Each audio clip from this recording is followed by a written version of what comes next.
Hello everybody, it's your boy En here. I'm coming at you guys with another YouTube video. So, Enzo's Focus Fire red module has been absolutely reworked to hell and back, and I would say it's his main solo gunning build. I would say this is his is the setup you want to run. It's absolutely nuts what you can achieve with this, especially for gunning, so this is what we are going to go with.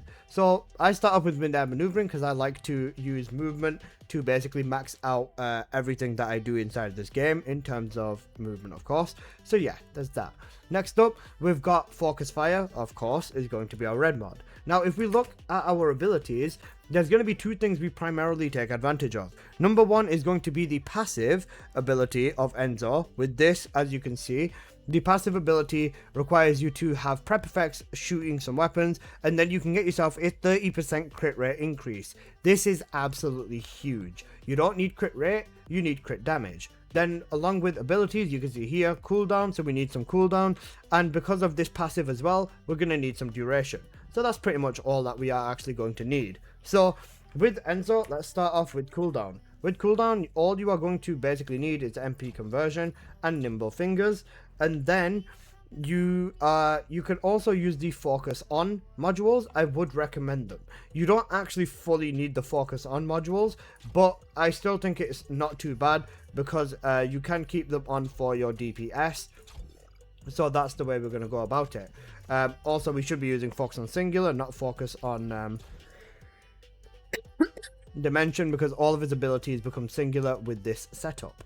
Now, with this as well, as I mentioned, because of the huge crit rate increase, we only need to focus on crit damage. So if we go with criticals, we are only going to need skill concentration along with front lines, with basically going to need be everything that we need just for his raw doggery levels of damage. So Enzo in himself, absolutely balling with the rest of this setup. Now, like I said, we want duration, so we're going to go all in with the duration. We go in with skill extension, and we also are going to be going in with maximized duration. I know you probably see the negative skill power modifier and you're like, no, my skill power modifier.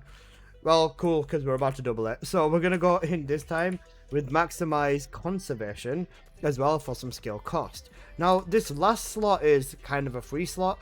I would basically say if you are struggling, this is where you would slap your health in, so your increased HP, so on and so forth. And don't worry about it, Walter. I'll give you a hand with that after I've done recording. But yeah, increased HP would be a good option over here. Or if you want more damage, then I just say double it and add a little bit of crit damage with emergency measures.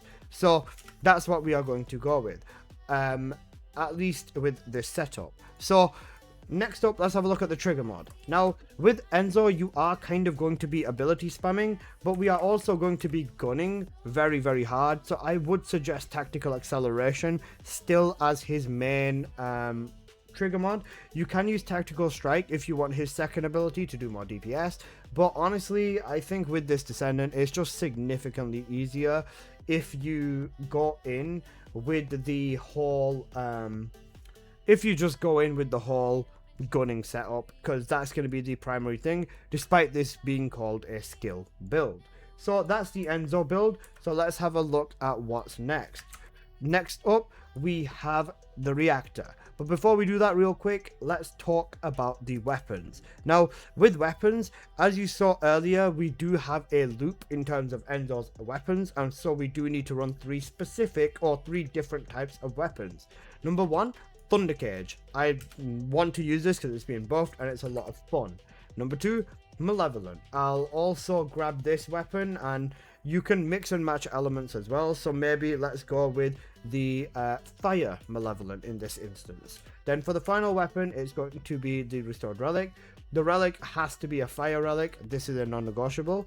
With Malevolent, let's change the element actually. Let's take a Chill Malevolent in instead. So, easy.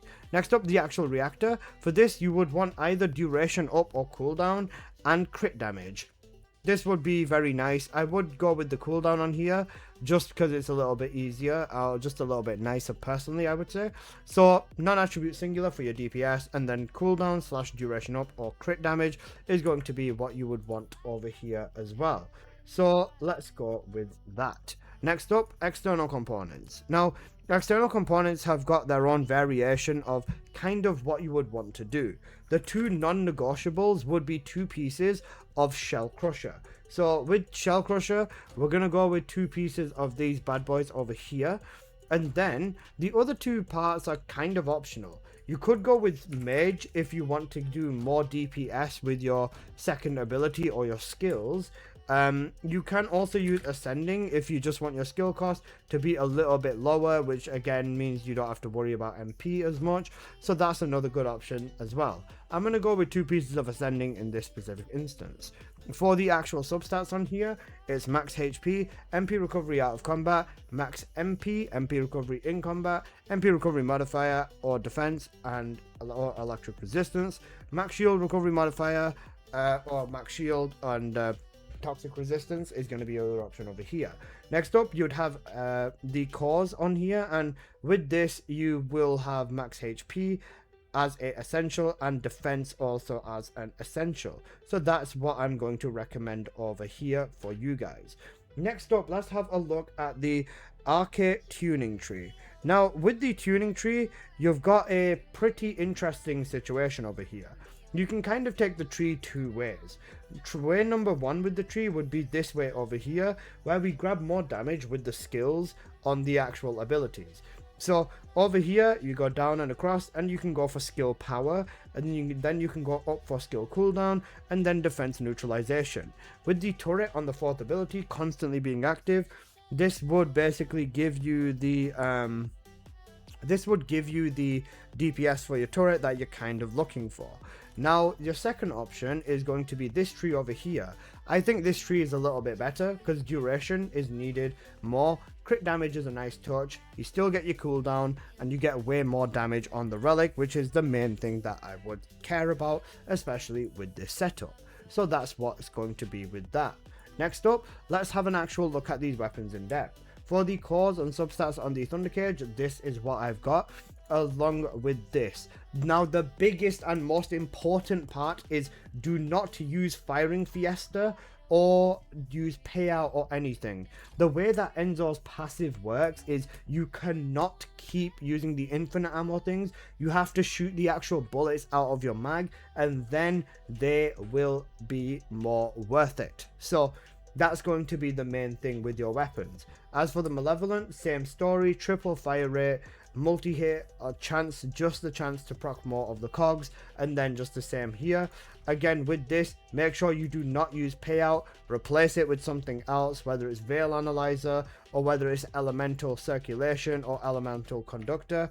So in this instance, if I want to go Snowflake Conductor, there you go, boom, that would work perfectly. Then for the relic, you want your fire relic with your multi-hit setup on here. So this is what I go for with the relic. Now with this, these are the mods I go with on the relic. That's going to be what is important for you. Now inversions as well. With the inversions, you can use the skill cost inversion or the cooldown inversion. I would suggest either one, preference based.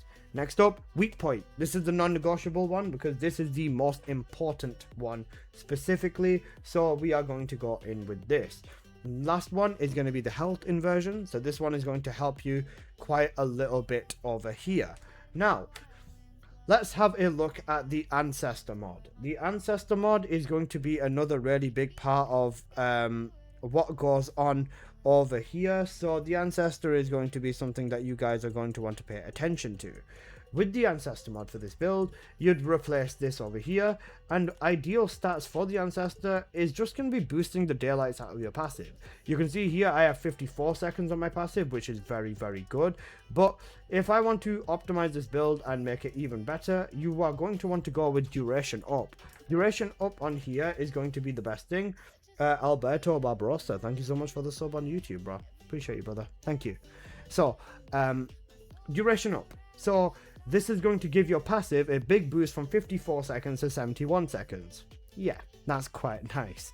Other than that, you could go with crit damage on here. This would be another really good thing on your Enzo ancestor. So yeah, those would be your main two things. So with Enzo, once you proc his passive, you are at 100% crit rate, and then you've got 71 seconds of duration. So the main way you activate this loop is by using these weapons in specific order. So you'd start off with the Thunder Cage, then you would use the Malevolent, and then you finish off and you stay on the Relic.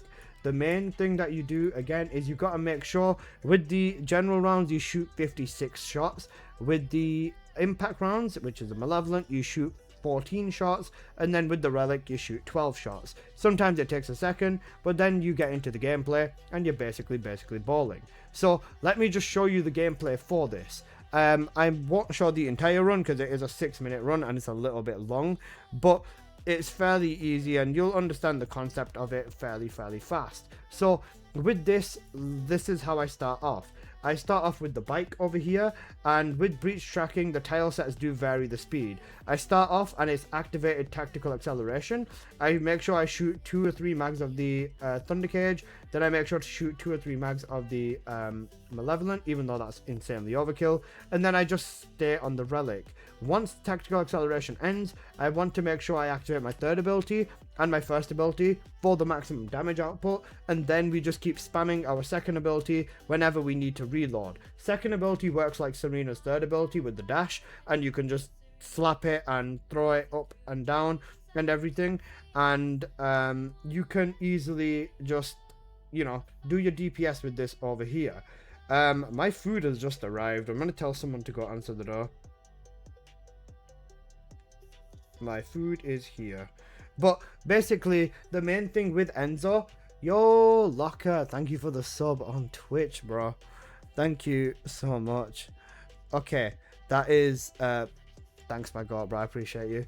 So, yeah, basically, this is what you would do. You kind of just need to maintain it. You can see the buffs on the side of your screen at least, and as long as your fourth ability is up, you will constantly get your DPS out of that, and you'll basically just have your turret constantly giving you ammo, and then you will also have your abilities or your skills, doing bits of damage. The main thing is going to be you're just going to want to make sure your third and your first ability are up for optimal DPS, and then you will basically just keep spraying the Relic to kill everything.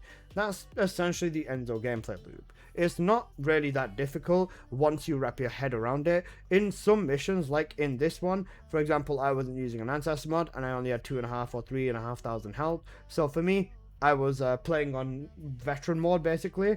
Yeah, that's pretty much it. You kind of just jump around with Enzo and just, you know, do the same thing as you've always done, except spam your second ability for your ammo regeneration or for infinite fast reload, and you just use your third ability for damage output, and your fourth ability stays up basically all the time because you're hitting crits. The turret's duration constantly gets boosted every time you hit a crit, and with this, of course, it's 100% crit rate, so your turret basically never goes down, and you're basically balling. So yeah, that's pretty much everything on Enzo, guys, and I hope you guys have enjoyed. Even though we got halfway through the gameplay, all you need to know is it's basically 3 minutes of the exact same thing. I'll quickly show you this mini boss over here. So tactical acceleration active, and then I just start shooting him with the Relic. It's nothing really too exciting, and then the boss dies. You know how the game is. And then for the final boss in here as well, same story. The turret locks onto him and does very nice damage and just annihilates this final boss too. So yeah, that's pretty much everything with Enzo. If you have any comments or any questions, please leave them in the comment section below. And yeah, I'll see you guys in the next one. Peace!